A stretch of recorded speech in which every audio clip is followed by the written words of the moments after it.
నమస్కారం NCN news కి స్వాగతం వార్తలకు వెళ్లే ముందుగా హెడ్లైన్స్ టీఆర్ఎస్ పార్టీ ఎమ్మెల్యేలతో మాజీ సీఎం కేసీఆర్ సమావేశం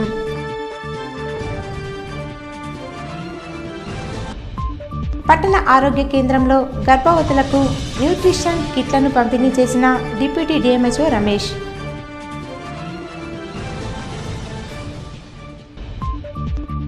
అక్రమ ఇంటి నెంబర్లు కేటాయించిన వారిపై చర్యలు తీసుకోవాలని భాజపా నాయకుల ధర్నా మున్సిపల్ కమిషనర్కు వినతి తెలంగాణ విశ్వవిద్యాలయంలో 200 పీజీ సీట్లను భర్తీ చేయాలని పీడీఎఫ్యు నాయకులు డిమాండ్ 2023 ఎన్నికల్లో కాంగ్రెస్ పార్టీ తెలంగాణలో రాష్ట్ర పరిపాలన కొనసాగించేందుకు సిద్ధమవ్వగా ముఖ్యమంత్రిగా రేవంత్ రెడ్డి ఖరారు చేస్తున్నట్లు ఏఐసీసీ అధ్యక్షురాలు సోనియా గాంధీ ప్రకటించారు. తెలంగాణ ముఖ్యమంత్రి ఎవరనేది తేలిపోయింది. గత 2 రోజుల నుంచి కొనసాగుతున్న ఉత్కంఠకు కాంగ్రెస్ హైకమాండ్ తెరదించింది. తెలంగాణ ముఖ్యమంత్రిగా రేవంత్ రెడ్డి పేరును ఖరారు చేస్తూ హైకమాండ్ నిర్ణయం తీసుకున్నట్లు సమాచారం. ఈ విషయాన్ని ఆ పార్టీ సీనియర్ నాయకులు రాహుల్ గాంధీ జాతీయ మీడియాకు స్పష్టం చేసింది. తెలంగాణ సీఎంగా రేవంత్ రెడ్డిని ఎంపిక చేశామని ఆ నిర్ణయం జరిగిపోయిందని రాహుల్ తెలిపారు. ఇక డిప్యూటీ సీఎంలుగా ఎవరు కొనసాగుతారనే విషయంలో మాత్రం స్పష్టత రాలేదు. ఈ నేపథ్యంలో మాణిక్ రావు ఠాక్రే, డీకే శివకుమార్ హైదరాబాద్కు బయలుదేరారు. ఇవాళ రాత్రి సీఎల్పీ సమావేశం నిర్వహించి రేవంత్ పేరును అధికారికంగా డీకే శివకుమార్ ప్రకటించే అవకాశం ఉంది.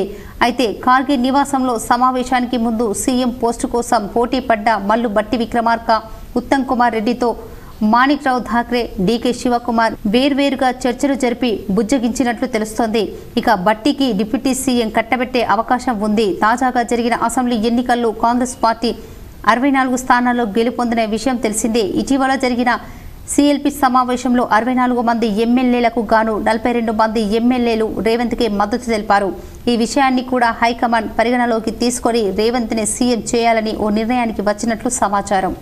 అక్రమ ఇంటి నెంబర్లు కేటాయించిన అధికారులపై చర్యలు తీసుకోవాలని డిమాండ్ చేస్తూ ఆర్మూర్ మున్సిపల్ కార్యాలయం ఎదుట భారతీయ జనతా పార్టీ పట్టణ శాఖ ఆధ్వర్యంలో ధర్నా నిర్వహించి మున్సిపల్ కమిషనర్కు వినతి పత్రాన్ని అందజేశారు.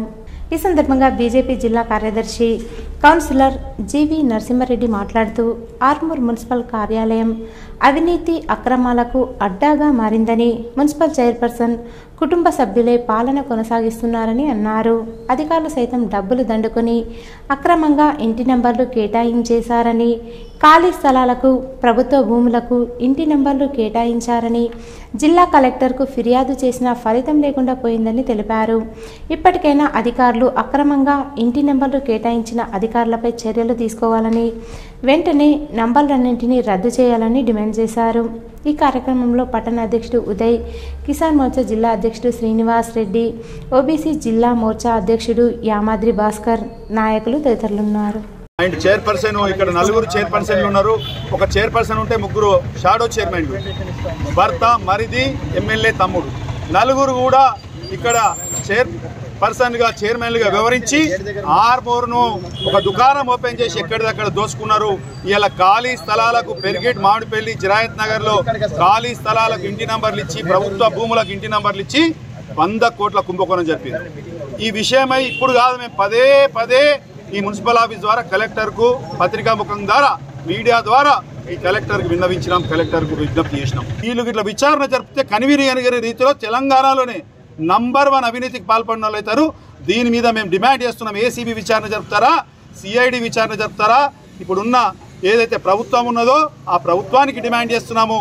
అట్లనే ఈ కలెక్టర్కు డిమాండ్ చేస్తున్నాం. మీరు ఇట్లా వారం రోజులల్లా ఇక్కడ ఇట్లా విచారణ జరపకపోతే అక్రమ ఇంటి నంబర్లపై, ఏదైతే ప్రభుత్వ స్థలాల్లో అక్రమ ఇంటి నంబర్లు, ఓపెన్ స్థలాలకు ఇంటి నంబర్లు ఇవ్వచ్చా కలెక్టర్ గారు? తెలంగాణ రాష్ట్ర వ్యాప్తంగా ఇటీవల జరిగిన ఎన్నికల్లో గెలుపొందిన టీఆర్ఎస్ పార్టీ ఎమ్మెల్యేలతో మాజీ సీఎం కేసీఆర్ భేటీ అయ్యారు. గజ్వేల్ నియోజకవర్గం ఎర్రవెల్లిలోని తన నివాసంలో పార్టీ నేతలతో బీఆర్ఎస్ పార్టీ జాతీయ అధ్యక్షులు, తెలంగాణ రాష్ట్ర మాజీ ముఖ్యమంత్రి కె చంద్రశేఖరరావు సమావేశమయ్యారు. ఈ సమావేశంలో బాన్సువాడ నియోజకవర్గ శాసనసభ్యులు పోచారం శ్రీనివాస్ రెడ్డి, బాల్కొండ ఎమ్మెల్యే ప్రశాంత్ రెడ్డి పాల్గొన్నారు. ఆర్మూర్ పట్టణంలోని పట్టణ ఆరోగ్య కేంద్రంలో ఆరోగ్య మహిళా కార్యక్రమాన్ని నిర్వహించి గర్భవతులకు వైద్య పరీక్షలు చేసి న్యూట్రిషన్ కిట్లను పంపిణీ చేశారు. ఈ సందర్భంగా డిప్యూటీ డిఎంహెచ్ఓ డాక్టర్ రమేష్ మాట్లాడుతూ గర్భవతుల పౌష్టికాహార లోపాన్ని నివారించడానికి ప్రభుత్వం న్యూట్రిషన్ కిట్లను పంపిణీ చేయడం జరుగుతుందని, గర్భవతి మహిళలు వైద్యుల సలహా ప్రకారం వాటిని తప్పకుండా వాడాలని సూచించారు. ఈ కార్యక్రమంలో మెడికల్ ఆఫీసర్ ఫాతిమా, ఆరోగ్య శాఖ అధికారులు కృష్ణమూర్తి, ఆండ్రూస్, సాయి, చంద్రశేఖర్, స్వరూప, రజిత, సంధ్య, ఏఎన్ఎంలు, ఆశా కార్యకర్తలు తదితరులున్నారు. ఆర్మూర్ మండలంలోని మగ్గిడి ప్రభుత్వ ఉన్నత పాఠశాలకు రోటరీ క్లబ్ ఆఫ్ ఆర్మూర్ ఆధ్వర్యంలో కుర్చీలను వితరణ చేశారు. ఈ సందర్భంగా రోటరీ క్లబ్ అధ్యక్షుడు పట్వారి గోపికృష్ణ మాట్లాడుతూ గ్రామీణ ప్రాంతాల్లో చదువుకునే విద్యార్థులకు రోటరీ క్లబ్ ఆధ్వర్యంలో తమ వంతు సహాయ సహకారాలు ఎల్లప్పుడూ అందిస్తామని పేర్కొన్నారు. విద్యార్థులు మంచి చదువులు చదివి ఉన్నత స్థానాల్లో స్థిరపడాలని తెలిపారు. అనంతరం పాఠశాల ప్రధానోపాధ్యాయురాలు హరిత మాట్లాడుతూ తమ పాఠశాలకు రోటరీ క్లబ్ సభ్యులు కుర్చీలను అందజేసినందుకు గాను కృతజ్ఞతలు తెలిపారు. రోటరీ సేవలు అందరికీ ఆదర్శమన్నారు. ఈ కార్యక్రమంలో రోటరీ కార్యదర్శి పట్వారి తులసి, కోశాధికారి లక్ష్మీనారాయణ, ప్రాజెక్టు చైర్మన్ దాత కోట నరేష్, రోటరీ సభ్యులు, పాఠశాల ఉపాధ్యాయులు, విద్యార్థులు తదితరులున్నారు. అధ్యాపకులందరికీ, rotary club of Armoor secretary Tulasi Kumar మరియు సభ్యులు శశిధర్ గారికి ప్రతి ఒక్కరికి శుభాభివందనాలు తెలియజేస్తూ, పాఠశాలకు మా యొక్క రోటరీ క్లబ్ ఆఫ్ ఆర్మూర్ తరఫున ఇంకా ఏమైనా మీకు అవసరాలు ఉన్నట్లయితే మేము రోటరీ క్లబ్ను చర్చించి మిగతా ఏదైనా అవసరంకి మేము రెడీ ఉన్నామని తెలుపుతూ ముగిస్తున్నాం. Thank you. అవసరమైనటువంటి chairs rotary club of Armoor నుంచి Kota Naresh garu, rotary club member గారు స్పాన్సర్ చేయడం జరిగింది. ఈ సందర్భంగా మా పాఠశాల తరఫున, మా ఉపాధ్యాయుల తరఫున మరియు మా విద్యార్థుల తరఫున మేము అడగగానే మా పాఠశాలకు చైర్స్ డొనేట్ చేసినందుకు అందరికీ మా తరఫున ధన్యవాదాలు. వరి కొనుగోలు వేగంగా జరిగే విధంగా జిల్లా అధికారులు చర్యలు చేపట్టాలని, రైతులకు నష్టం కలగకుండా చూడాలని బీజేపీ కిసాన్ మోర్చా జిల్లా అధ్యక్షుడు శ్రీనివాస్ రెడ్డి డిమాండ్ చేశారు. ఈ సందర్భంగా శ్రీనివాస్ రెడ్డి మాట్లాడుతూ ఎన్నికల కారణంగా అధికారులు వడ్ల కొనుగోలు సరిగా చేపట్టలేదని, ఇప్పటికైనా అధికారులు వడ్ల కొనుగోలు ప్రక్రియను వేగవంతం చేయాలని, వాతావరణంలో మార్పులు వస్తున్నందున వర్షాలు పడితే రైతులు పూర్తిగా నష్టపోవాల్సి వస్తుందని, అధికారులు స్పందించి త్వరగతిన వరి కొనుగోలు అయ్యే విధంగా చూడాలని డిమాండ్ చేశారు. ఈ కార్యక్రమంలో రైతులు తదితరులున్నారు.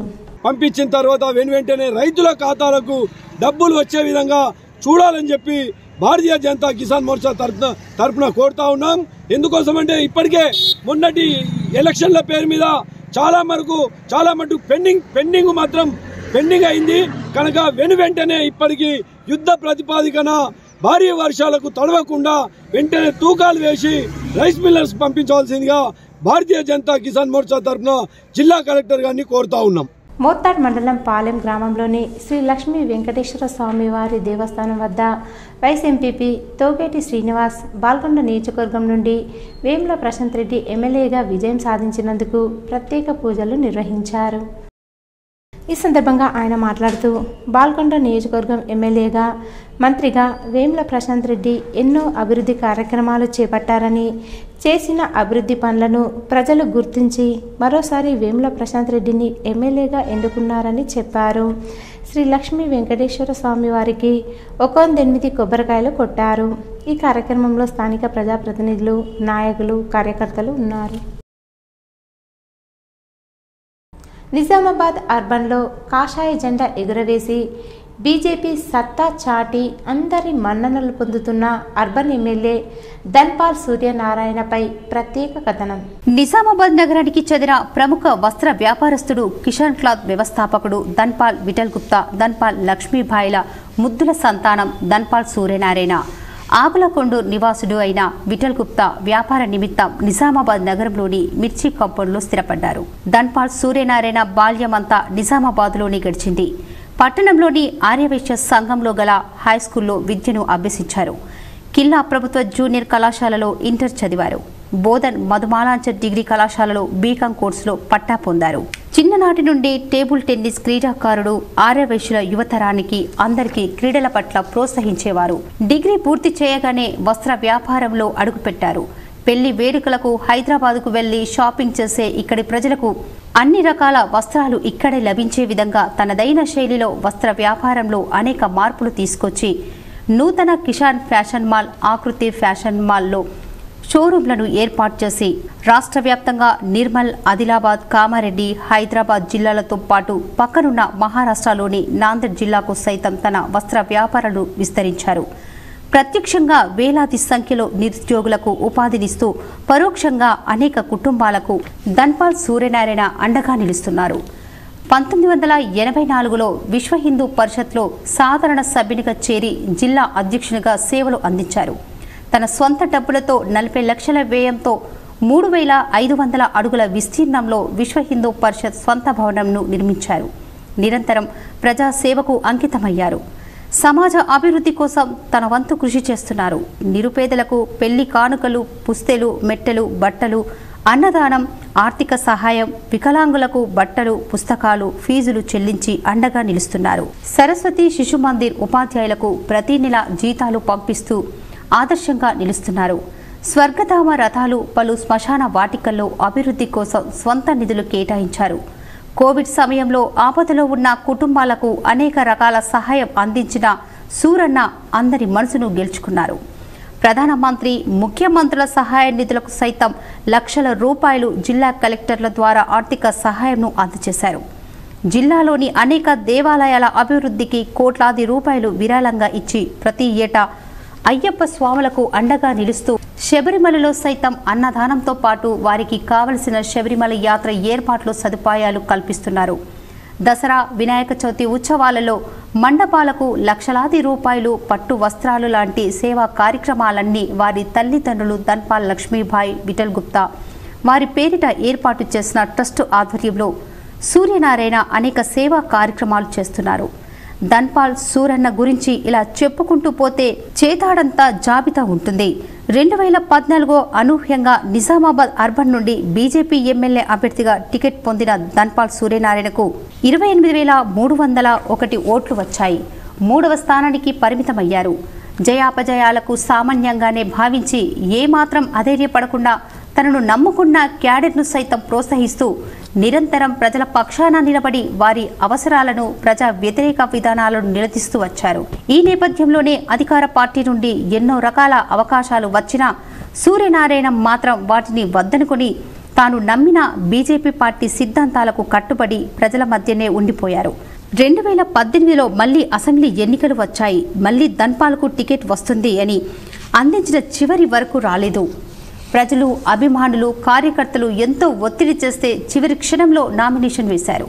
చివరి క్షణం వరకు బీఫామ్ రాకపోవడంతో స్వాతంత్ర అభ్యర్థిగా బరిలో ఉండాలనే క్యాడర్ నుండి వచ్చిన ఒత్తిడి ధన్పాల్ని గెలిచే అవకాశం ఎక్కువగా ఉందని ఇంటెలిజెన్స్ వర్గాల రిపోర్టులు తెలుసుకున్న బీజేపీ పార్టీ హైకమాండ్కు చెందిన ప్రస్తుత బీజేపీ జాతీయ అధ్యక్షులు జేపీ నడ్డా, రాష్ట్ర నాయకులు కిషన్ రెడ్డి, ప్రస్తుత హిమాచల్ ప్రదేశ్ గవర్నర్ బండారు దత్తాత్రేయలతో పాటు కొంతమంది కేంద్ర మంత్రులు స్వయంగా నిజామాబాద్లోని ధన్పాల్ సూర్యనారాయణ ఇంటికి వచ్చి క్యాడర్ను తనను ఒప్పించి ఎన్నికలలో పోటీ నుండి విరమింపజేశారు. నాయకుల మాట జవదాటకుండా పార్టీకి కట్టుబడి ఉంటూ బీజేపీ అగ్రనాయకులు పర్యటనల విజయవంతం కోసం తన వంతు కృషి చేస్తూ వచ్చారు. ప్రజల నాడి తెలుసుకొని విభిన్న కోణాల్లో సర్వేలు, ప్రజా అభిప్రాయాలు తీసుకుంటూ బీజేపీకే ఓటు లక్ష్యంగా తనదైన శైలిలో పనిచేసి తాజాగా ఇప్పుడు 2023లో జరిగిన ఎన్నికల్లో బీజేపీ అభ్యర్థిగా ధన్పాల్ సూర్యనారాయణ పోటీ చేసి మొత్తం 75,240 ఓట్లు రావడంతో 15,387 ఓట్ల అఖండ మెజార్టీతో కాంగ్రెస్ అభ్యర్థి షబ్బీర్ ఆలీపై గెలుపొందారు. సిట్టింగ్ ఎమ్మెల్యే బిగాల గణేష్ గుప్తా 44,829 ఓట్లు రావడంతో 3వ స్థానానికి పరిమితమయ్యారు. ఏది ఏమైనా తన చిరకాల వాంఛను ప్రజలు నెరవేర్చడంతో తాను ఎమ్మెల్యేగా గెలవడం ప్రజల గెలుపు అని, ఎప్పుడూ ప్రజల వెంటే ఉంటూ ప్రజా సమస్యలు పరిష్కరిస్తూ నగరంలో అన్ని విధాల అభివృద్ధి చేసేందుకు తన వంతు కృషి చేస్తానని అర్బన్ ఎమ్మెల్యే ధన్పాల్ సూర్యనారాయణ గుప్తా K6తో తెలిపారు.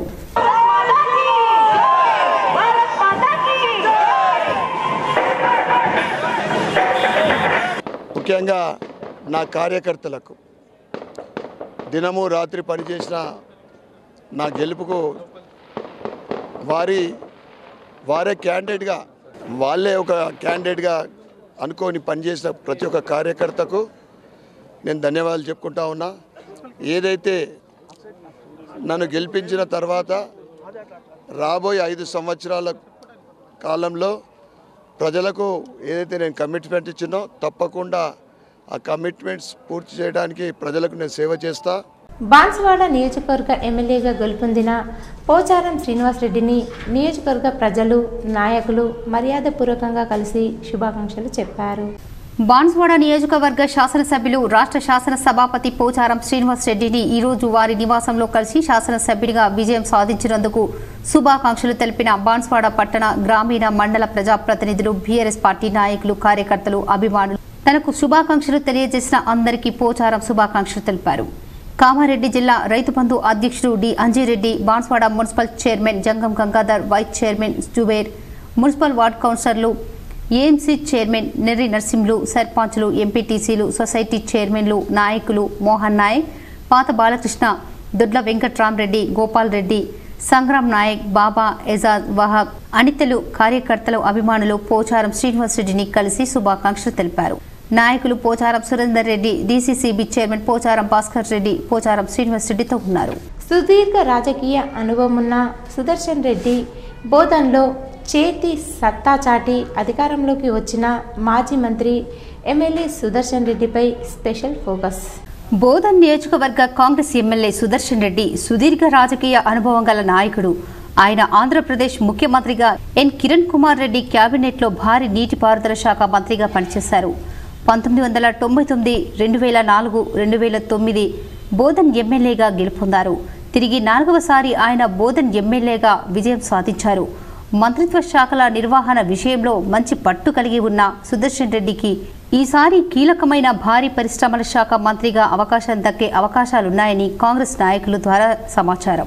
గతంలో ఆయన మంత్రిగా ఉన్న సమయంలో నిజామాబాద్కు మెడికల్ కళాశాలను ఆయనే తీసుకురావడంలో సఫలీకృతులయ్యారు. నేడు నిజామాబాద్ జిల్లా కేంద్రంలో ఎంతో మంది వైద్య విద్యార్థులు తయారవుతున్నారంటే అది ఆయన చేసిన కృషి అనడంతో అతిశయోక్తి లేదు. అలాగే బోధన్ ఏరియా ఆసుపత్రి, అలీసాగర్ ఎత్తిపోతల పథకం ద్వారా గుత్పా ఎత్తిపోతల పథకం, మంచినీటి సౌకర్యం కోసం అలీసాగర్ ఎత్తులు పెంచారు. అదేవిధంగా ఎర్రకుంట రిజర్వేర్ రూపొందించారు. బోధన్కు మంచినీటి సౌకర్యం కోసం పెద్ద ట్యాంకు నిర్మించారు. అలీసాగర్ ద్వారా బెల్లాల్కు నీటిని మళ్లించి ఎండాకాలంలో సైతం నీటి కొరత లేకుండా చేశారు. ఎన్నో ఇందిరమ్మ ఇళ్లను పేదలకు మంజూరు చేయించారు. అంతేకాకుండా రైతుల అవసరాలను గ్రహించి పంటలకు నీటిని విడుదల చేయించారు. బహుశా ఇవన్నీ గుర్తించి నేడు బోధన్ నియోజకవర్గ ప్రజలు మరోసారి సుదర్శన్ రెడ్డికి 4వసారి ఎమ్మెల్యేగా గెలిపించారు. గత కొంతకాలంగా పి సుదర్శన్ రెడ్డి పీసీసీ కోశాధికారిగా ఉంటూ పార్టీలో కీలక నేతగా ఎదిగారు. కాంగ్రెస్ను తిరిగి అధికారంలోకి తెచ్చేందుకు ఆయన ఎంతో కష్టపడ్డారు. ఈసారి ఎమ్మెల్యే సుదర్శన్ రెడ్డికి ఖచ్చితంగా మంత్రి అయ్యే అవకాశాలున్నాయని పలువురు కాంగ్రెస్ శ్రేణులు పేర్కొంటున్నారు. సుదర్శన్ రెడ్డి మంత్రి అయితే జిల్లాలో కాంగ్రెస్ శ్రేణులందరికీ కార్పొరేషన్ పదవులు వచ్చి న్యాయం జరుగుతుందని పలువురు కోరుకుంటున్నారు. జిల్లాలో కాంగ్రెస్ శ్రేణులందరికీ కార్పొరేషన్ పదవులు వచ్చి న్యాయం జరుగుతుందని పలువురు కోరుకుంటున్నారు. All the best Sudarshan Reddy sir.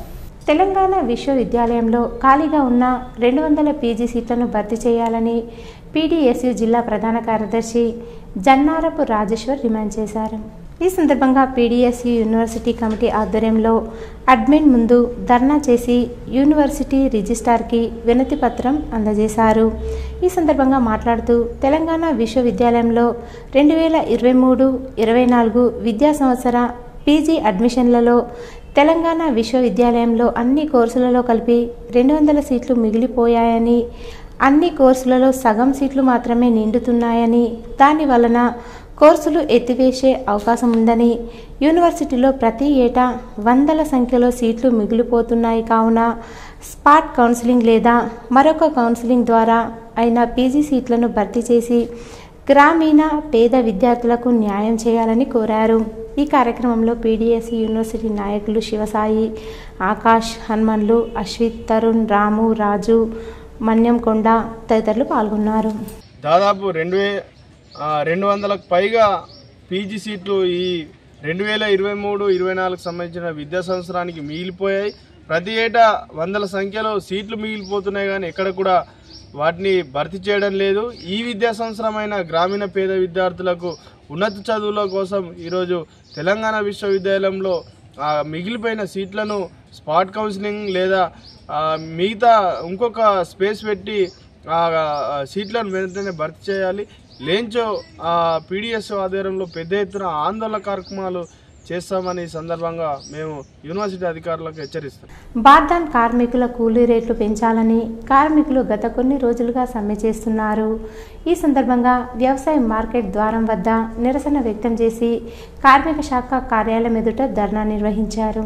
ఈ సందర్భంగా బార్దార్ వర్కర్స్ యూనియన్ అధ్యక్షులు మల్యాల గోవర్ధన్ మాట్లాడుతూ ప్రతి 2 సంవత్సరాలకు ఒకసారి కూలీ రేట్ల పెంపు ఒప్పందం జరుగుతుంటే ఈసారి యాజమాన్యం మొండిగా వ్యవహరిస్తూ కూలీ రేట్లు పెంచబోమని తెలపడంతో కార్మికులు సమ్మె చేస్తున్నారని అన్నారు.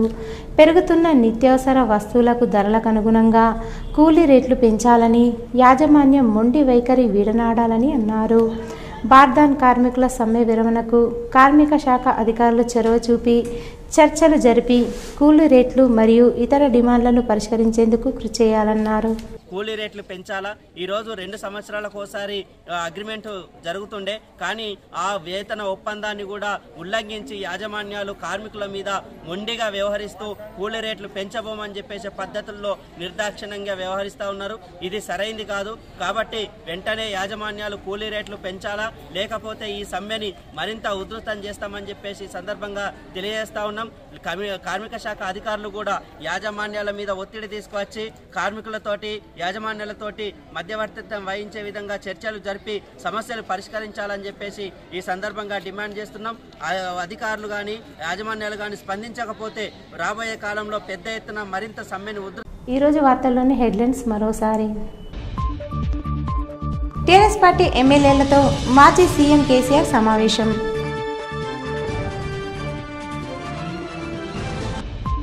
పట్టణ ఆరోగ్య కేంద్రంలో గర్భవతులకు న్యూట్రిషన్ కిట్లను పంపిణీ చేసిన డిప్యూటీ డిఎంహెచ్ఓ రమేష్.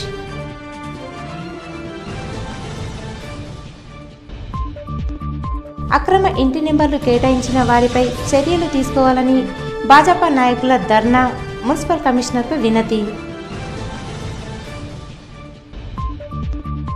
తెలంగాణ విశ్వవిద్యాలయంలో 200 పీజీ సీట్లను భర్తీ చేయాలని పీడీఎఫ్యు నాయకులు డిమాండ్.